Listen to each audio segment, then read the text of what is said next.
하나님의 말씀은 로마서 6장 14절 말씀입니다. 죄가 너희를 주관치 못하리니 이는 너희가 법 아래 있지 아니하고 은혜 아래 있음이니라. 아멘. 무엇이 우리 삶을 주관하는가 하는 제목으로 말씀을 증거하겠습니다. 내 삶의 주인이 누구인가 라는 뜻이죠, 여러분. 사람들마다 자기가 바로 자기 삶의 주인이라고 생각을 하고 살아갑니다. 그러나 내 삶의 주인은 따로 있습니다. 그것은 바로 욕망이라는 이름의 주인이죠. 욕망이라는 이름의 전차라는 유명한 작품이 있습니다. 테네시 윌리엄스의 작품인데 Streetcar Named Desire라고 하는 이 작품 속의 줄거리는 대략 이렇습니다. 미국 남부에 귀족 집안이 있었는데 그 집안에 자매가 있었어요. 맏딸이 블랑시라고 하는 여성이고 둘째 딸이 스텔라라는 여성인데 이 두 여인이 기구한 운명을 묘사하는 작품이었어요. 귀족 집안이 몰락을 하면서 그 거대한 아름다운 저택을 잃어버리게 된 이 블랑시가 이제 뉴올리언스로 올라와서 거기에서 결혼 생활하는 자기 여동생 스텔라의 집에 들어갑니다. 그 뉴올리언스로 올라오기 전에 어떤 일이 있었는가 하면 아주 어린 나이에 이 블랑시가 남자와 결혼을 해요. 근데 그 남편이 아내 앞에서 자살을 합니다. 왜 자살을 했는가? 그 남편이 동성애자였어요. 그래서 다른 남자와의 연분이 있다는 것을 아내가 알아차리자 그것이 발각난 남편이 자기 아내 앞에서 권총을 자기 머리에 쏘서 자살합니다. 이때 엄청난 충격과 상처를 받은 블랑시가 이 남자 저 남자를 전전하면서 살다가 뉴올리언스에 가가지고 내가 한번 새롭게 내 삶을 살아봐야 되겠다 해서 여동생 집에 들어갔는데 그 여동생의 남편 스탠리가 이 블랑시의 실체를 알아차린 거예요. 블랑시는 정말 자기가 교양이 높고 고귀한 귀족 집안의 귀족인 것처럼 행세했지만 그가 고향에 있을 때 어떻게 수많은 남자들을 대하고 심지어 창녀 호텔에도 머물렀었는가를 알아차린 스탠리가 자기 친구 미치가 이 여인의 아름다움에 이끌려서 그와 결혼을 하려고 할 때 그것을 다 폭로를 해버리자 그 결혼이 깨져버리고 맙니다. 술주정뱅이였던 스탠리가 그 스텔라를 그렇게 폭력으로 학대를 하고 그러면 두 자매가 피신해서 윗집에 올라가서 거기서 펑펑 눈물을 흘리고 술주정뱅이 구타하는 남편의 특성이 그렇다고 하지 않습니까? 막 와서 무릎을 꿇고 사죄를 하고 다시는 안 그러겠다고. 그러면 또 스텔라가 자기 남편을 받아줘서 같이 내려가서 또 살고. 급기야는 스텔라가 아기를 낳으러 집을 나간 사이에 그 남편 스탠리가 이 블랑시를 강간을 합니다. 그래서 엄청난 충격에 빠진 이 블랑시가 결국은 정신병원에 입원을 해요. 정신병원에 입원하는 자기 언니를 바라보면서 여전히 스텔라는 그 악한 남편 스탠리와 또 여전히 욕망을 따라서 살아갑니다. 산 집안이 어떻게 욕망이라는 이름이 전차를 타고 질주하고 폭주하다가 몰락해 가는가 하는 것을 그리는 작품입니다. 인간은 자기가 자기 삶의 주인인 것처럼 생각하지만 자기도 감당치 못할 욕망이 그의 주인이 되어서 그 삶을 이끌어가요. 어떤 욕망을 말하는가? 여러 가지 욕망이 있죠. 무력이 있고 유욕이 있고 명예욕이 있고 권세욕이 있습니다. 그래서 예수님께서는 내가 내 인생의 주인이다 라고 생각하며 살아가는 우리들에게 죄를 범하는 자마다 죄의 종이라 이렇게 말씀하시면서 내 삶을 주관하는 것은 바로 죄라고 예수님께서 말씀하셨죠. 진실로 진실로 너에게 이르노니 죄를 범하는 자마다 죄의 종이라. 어제 각 사람이 시험을 받는 것은 자기 욕심에 끌려 미혹됨이니 욕심이 잉태한 즉 죄를 낳고 죄가 장성한 즉 사망을 낳느니라.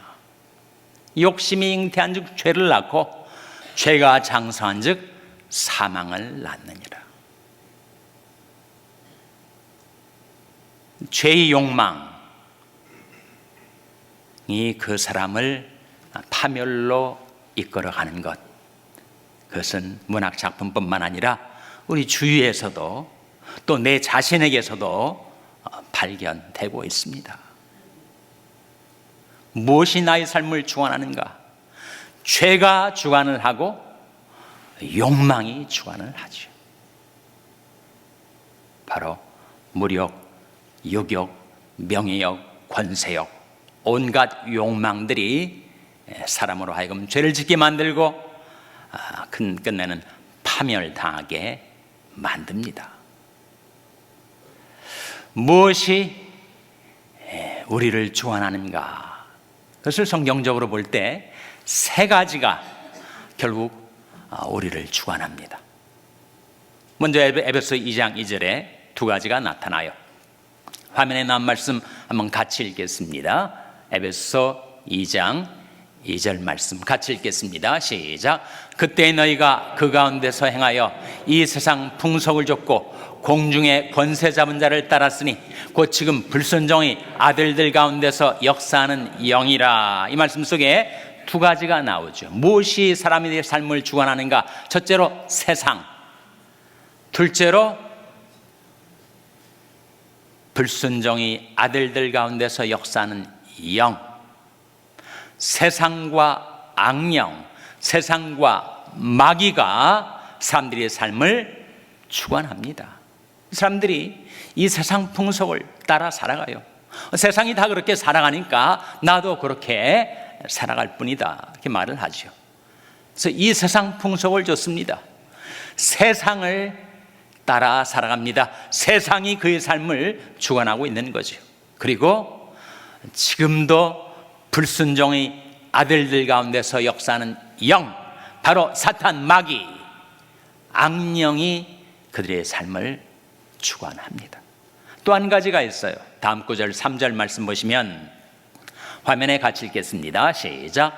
전에는 우리도 다 그 가운데서 우리 육체의 욕심을 따라 지내며 육체와 마음이 원하는 것을 하여 다른 이들과 같이 본질상 진노의 자녀이었더니, 말씀 가운데 전에는 우리도 다 그 가운데서 우리 육체의 욕심을 따라, 이 육체란 말이 육신, flesh를 말하는데 사람들은 이 세 가지의 지배를 당합니다.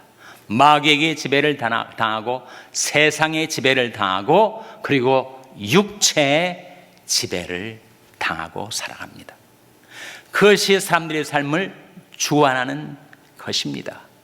근데 여기에 우리 편에 서지 않고 죄 편에 서서 우리를 장악하고 우리를 지배하는 것이 있으니 바로 그것이 법이라는 거예요. 율법이라는 것입니다. 율법. 율법은 당연히 우리 편에 대할 것 같은데 죄의 편에 서서 우리를 정죄하고 우리를 죄책감으로 쓰러뜨리는 것이 바로 율법이라는 거예요. 고린도전서 15장에 보시면 사망아 너희 이기는 것이 어디 있느냐, 사망아 너희 쏘는 것이 어디 있느냐, 사망에 쏘는 것은 죄요 죄의 권능은 율법이라, 그런 말씀이 나와요. 이 무슨 말씀인가? 고린도전서 15장 56절에 화면 한번 같이 읽겠습니다. 시작. 사망에 쏘는 것은 죄요 죄의 권능은 율법이라. 사망에 쏘는 것은 죄다. 사망은 늘 죄를 타겟으로 삼습니다. 사망의 그 엄청난 파괴력이 죄가 있는 곳에 집중 포화가 되는 것입니다. 사망에 쏘는 것은 죄다. 그런데 죄의 권능이 뭐라고 했습니까? 죄의 권능이 율법이다. 율법이 우리 편에 서지 않고 죄의 편에 서서 내가 죄를 범할 때 가차없이 나를 정죄하고 죄책감으로 나를 쓰러뜨리는 역할을 율법이 한다는 거예요. 율법이 원래 잘못돼서 그렇게 되는 것인가? 그렇지 않고 죄가 너무 교묘하고 죄가 너무 간악하기 때문에 그 율법을 자기 운으로 삼아서 나를 공격하고 나를 파괴시킨다는 거예요. 그것이 우리가 이전에 살았던 삶이었습니다. 욕망을 따라 살고 죄가 나의 삶을 주관하고 율법은 또 죄의 편에 가담해서 나를 정죄하고 공격하고 쓰러뜨리고. 그런데 우리에게 놀라운 변화의 사건이 벌어졌다는 거죠. 바로 로마서 6장 14절 말씀입니다. 화면에 나온 말씀 같이 읽겠습니다. 시작. 죄가 너를 주관치 못하리니 이는 너희가 법 아래 있지 아니하고 은혜 아래 있음이니라. 전에는 죄가 우리를 주관했었는데 죄가 우리를 주관치 못하게 된 것이, 그 이유가 뭐라는 겁니까? 우리가 법 아래 있지 아니하고 어디 아래 있기 때문이라고요? 은혜 아래 있음이니라. 이때 법 아래, 법은 율법을 가리켜요. 그 율법이 죄와 가담하여 나를 정죄하고 나를 무력화시켰었지만 이제는 내가 법 아래 있지 않고, 우리 율법 아래 있지 않지 않습니까? 대신 은혜 아래 있죠. 십자가의 은혜 아래, 십자가에 열리신 그리스도의 보혈의 공로 아래 우리가 살아가기 때문에 나를 정죄하려던 율법의 공격이 오히려 무력화되고 더 이상은 죄가 나를 주관할 수 없게 되었다는 것입니다. 이것이 영적인 실제, 우리에게 이루어진 사건이라는 거예요. 죄가 너를 주관치 못하리니 너희가 법 아래 있지 아니하고 은혜 아래 있음이니라. 그렇다면 예수 그리스도를 믿은 그리스도인들은 더 이상 죄가 없다는 말인가? 죄를 짓지 않는다는 말인가? 그건 아니죠.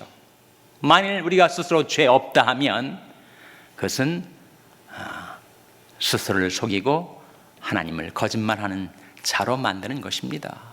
우리는 죄 지을 가능성, 죄성이 우리에게 있죠. 또 실제로 죄를 범하기도 해요. 예전 같으면 죄를 범하고 율법의 정죄를 받아서 완전히 엎드러져 다시 일어나지 못했는데 이제는 오뚜기처럼 다시 일어나게 되었다는 거예요. 의인은 7번 넘어질지라도 다시 일어나며 7,8기 신앙을 갖게 된 것은 우리가 법 아래 있지 않고 은혜 아래 있기 때문에, 내가 죄를 범했을지라도 만일 우리가 우리 죄를 자백하면 저는 미쁘시고 의로우사 우리 죄를 사하시며 모든 불의의 소리를 깨끗게 하실 것이요. 하나님이 빛 가운데 계신 것 같이 우리도 회개하고 하나님께로 돌아와서 우리도 빛 가운데 행하면 하나님과 우리 사이에 사귐이 있고 그 아들 예수의 피가 우리를 모든 죄에서 깨끗하게 하실 것이요. 우리를 사랑하사 그의 피로 우리 죄에서 우리를 해방하시고, 그래서 우리가 더 이상 죄의 지배를 당하지 않게 된 것입니다. 죄가 너희를 주관치 못하리니 이는 너희가 법 아래 있지 아니하고 은혜 아래 있음이니라. 그리스도의 보혈의 공로, 그 하나님이 은혜 아래에서 살아가기 때문에 내가 혹시 죄를 범할지라도 자복하고 회개하고 우리는 오뚜기처럼 다시 일어날 수 있게 되었다는 거예요. 그래서 십자가에서 우리에게 주어진 은혜가 두 가지가 있습니다. 하나는 용서고 다른 하나는 능력이에요. 십자가에 열리신 피로써 나의 그 많고 많은 죄악하고 더러운 죄악을 그 피로 씻어 나를 정케해 주시고 용서해 주신 것. 둘째는 그 십자가로 나의 옛사람을 처리하셔서 다시는 죄의 종된 상태로 살지 않도록 내게 능력 주신 것. 죄가 너희를 주관치 못하리니 이는 내가 법 아래 있지 아니하고 은혜 아래 있음이니라. 내 비록 방심하고 교만하고 부주의해서 죄를 범할 때가 있을지라도 즉각 그 죄를 신하고 인정하고 자복하고 버리고 하나님께로 돌아오면 하나님께서는 우리를 그리스도의 피로 씻어 다시금 용서해 주시고 의롭다 해 주시고 나를 일으켜 주시는 주님의 은혜가 우리에게 임하여 있다는 거죠. 그래서 하나님은 십자가로 우리에게 용서도 주시고 능력도 주시는데 그 능력은 다름 아닌 죄와 싸워 이길 수 있는 능력을 주신 것입니다. 우리가 그 사실을 알고 그대로 여겨야 돼요. 여긴다는 것은 사실 그대로 받아들인다는 것을 뜻합니다. 이걸 모르면 죄가 여전히 나의 주인인 줄 알고 죄의 종된 삶에서 벗어나질 못해요. 사소한 실수만 해도 정죄감에 짓눌려서 또다시 멀리서 죄가 나를 유혹하고 손짓해도 거기에 끌려가게 돼 있다는 것입니다. 그래서 십자가로, 예수의 십자가로 하나님은 첫째로 우리 죄를 씻어주시고 용서해 주시고, 둘째로 우리로 하여금 죄와 싸워 이길 수 있는 능력을 주셔서 더 이상 죄가 우리를 주관치 못하게 주신 것입니다. 로마서 6장 11절 화면에 나온 말씀 한번 같이 읽겠습니다. 시작. 이와 같이 너희도 너희 자신을 죄에 대하여는 죽은 자요 그리스도 예수 안에서 하나님을 대하여는 산 자로 여길지어다. 라는 말은 사실이 아닌데 억지로 우기는 것이 여기는 것이 아니라 사실을 사실 그대로 받아들이는 것, 그것이 여긴다 이 뜻, 로기소마이 뜻이에요. 회계학상의 용어입니다. 자산은 차변에, 부채는 대변에 있는 그대로 기장을 하는 거죠. 그걸 거꾸로 사실이 아닌 대로 하면 그런 분식회계가 되는 것입니다. 하나님께서 나를 그리스도 예수 안에 두시고 예수님이 십자가에 못 박히셨을 때 내 옛사람을 처리하시고 나로 하여금 죄에 대하여 죽은 자로 만드셨구나. 그리고 이제는 하나님에 대하여 산 자로 이미 만들어 주셨구나. 그걸 깨닫고 그 사실 있는 그대로 받아들이는 것이 여기다 이 뜻이에요. 그러면 너희도 너희 자신을 죄에 대하여는 죽은 자요 그리스도 예수 안에서 하나님에 대하여는 산 자로 여길지어다. 하나님이 이루신 역사를 믿음으로 받아들이는 것, 그것이 바로 여기는 것입니다. 요즘은 서커스단이 이 지역 저 지역을 돌아다니지 않지만 옛날에는 순회 서커스단이 있지 않습니까? 서커스단에서 꼭 등장하는 것이 코끼리 아니었어요? 코끼리가 등장하면 아이들이 환호를 합니다.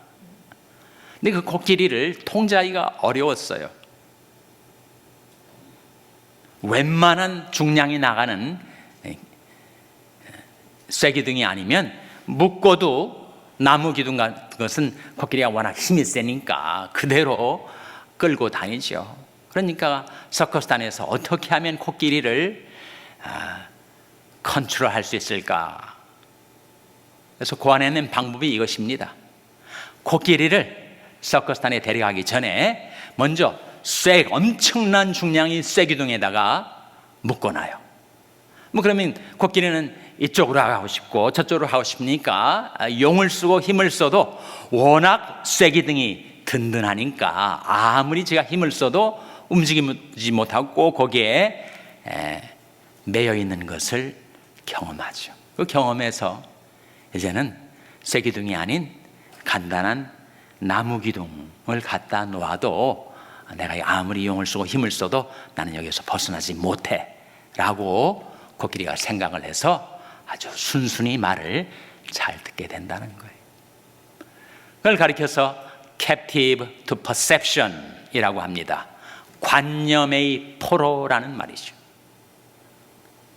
유감스럽게도 심지어 그리스도인들도 관념의 포로 상태에 있습니다. 내가 아무리 용을 쓰고 힘을 써도 나는 이 죄에서 도저히 헤어나오지 못해. 죄에 포로된 관념을 가지고 있어요. 그걸 깨뜨리는 것이 바로 이 말씀입니다. 죄가 너희를 주관치 못하리니 너는 내가 법 아래 있지 아니하고 은혜 아래에 있음이니라. 그리스도의 십자가의 은혜 아래 있는 우리가 더 이상 죄가 우리에 대해서 도미니언, 지배권을 행사하지 못합니다. 오직 우리 삶을 주관하는 이는 우리 주 예수 그리스도. 예수 그리스도께서 나의 삶에 대한 지배권을 가지고 계시고 그것을 행사하고 계시니 다시는 우리가 죄의 종이 된 상태로, 욕망의 노예가 된 상태로 살지 않게 만들어 주셨습니다. 그것을 믿으라. 이러므로 너희도 너희 자신을 죄에 대하는 죽은 자요 그리스도 예수 안에서 하나님을 대하는 산자로 여길지어다. 우리 정과 욕심은 어떻게 된 겁니까? 정과 욕심은 십자가에 못 박혀 버렸어요. 갈라디아서 5장 24절 화면에 같이 읽겠습니다. 시작. 그리스도 예수의 사람들은 육체와 함께 그 정과 욕심을 십자가에 못 박았느니라. 그리스도 예수의 사람들은 육체와 함께, 플래시, 육신을 말합니다. 육신과 함께 그 정과 욕심을 십자가에 못 박았느니라. 그것이 spiritual reality, 이미 이루어진 영적인 실제이고 그것을 사실 그대로 받아들이는 것이 바로 믿음입니다. 예수 그리스도를 나의 구주와 주님으로 영접하여 주님께서 나의 삶을 주관하시고 주님께서 내 인생에 대한 지배권을 가지시고 그것을 행사하시고 그래서 더 이상 죄가 우리를 주관치 않게 된 것은 바로 우리가 법 아래, 율법 아래 있지 아니하고 십자가의 은혜 아래 있기 때문에 오직 예수 그리스도만을 경배하며 섬기며 따르는 저와 여러분 될 수 있기를 주님의 이름으로 축원합니다. 기도하시겠습니다. 하나님 아버지, 여러 가지 욕망에 끌리고 마귀와 세상과 육신의 지배를 당하며 살았던 저희들, 그러나 십자가로 저희를 해방시켜 주신 하나님, 저희들이 모든 죄악은 용서하시고 저희들이 옛사람은 처리하시고 이제는 저희들이 죄에 대하여 죽은 자, 오직 하나님께 대하여 산 자로 삼아주신 하나님, 저희들이 이것을 믿음으로 받아들이고 저희들이 주님 되시는 예수 그리스도만을 믿고 섬기고 따르게 하여 주시옵소서. 예수님의 이름으로 기도하옵나이다. 아멘.